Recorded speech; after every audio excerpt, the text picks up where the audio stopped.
अगर श्रद्धा और सबूरी है ना, तो तुम जैसी ज़िंदगी की कल्पना करते हो, जो चीज़ें चाहते हो, जिन लोगों को चाहते हो, वो सब मिल जाएगा।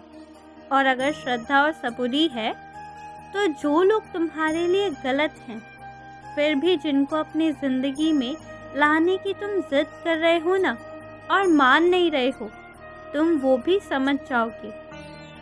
आज तुम मेरे सामने बहुत सी शर्तें रख देते हो ना, पर जिस दिन श्रद्धा और सबूरी आ जाएगी, उस दिन सिर्फ विश्वास रहेगा।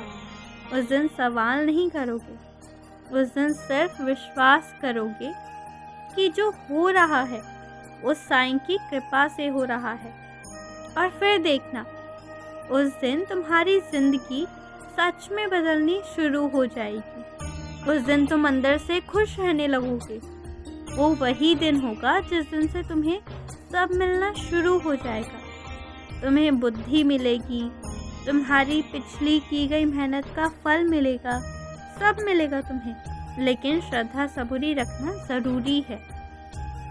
एक बात तुम मान लो, जब चीज़ें किसी के नियंत्रण में नहीं रहती है ना, तो अंततः हर कोई ईश्वर को ही पुकारता है। और ये हर इंसान की अनुभूति होती है कि ईश्वर से उनका साक्षात्कार हुआ है। ये अलग बात है कि उसके बावजूद भी अपनी ज़िंदगी की परिस्थितियों के कड़वाइयों के कारण ईश्वर को छोड़ देना चाहते हैं।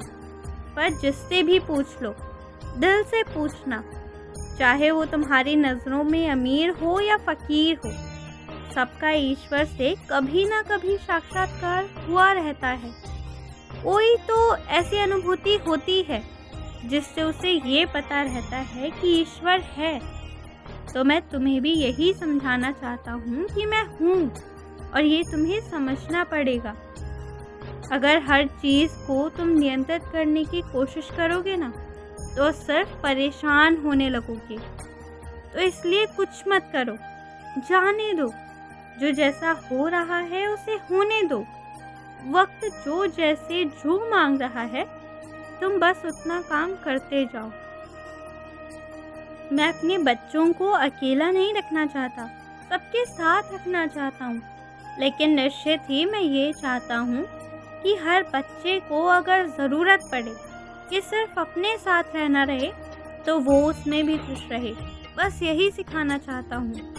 मैं तुम्हें बस इतना ही तैयार करना चाहता हूँ कि चाहे कोई रहे या ना रहे, तुम परेशान नहीं होने चाहिए।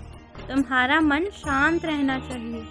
बस यही चाह रहा हूँ। और अगर तुम्हारा विश्वास है ना, तो तुम जिस रूप में बोलोगे ना, उस रूप में मैं तुम्हें दर्शन दूंगा। पर क्या तुम उस दर्शन को पाने के लिए तैयार हो? ये सवाल मैं तुम्हारे लिए छोड़ रहा हूँ। इसका जवाब तुम अपने कर्मों के द्वारा मुझे दोगे। और तुम दूसरों की सहायता करके मुझे प्रसन्न करने की बजाय अपनी सहायता करो इस बार, और मैं इससे ज़्यादा प्रसन्नचित्त होऊंगा। खुश रहो, मुस्कुराते रहो।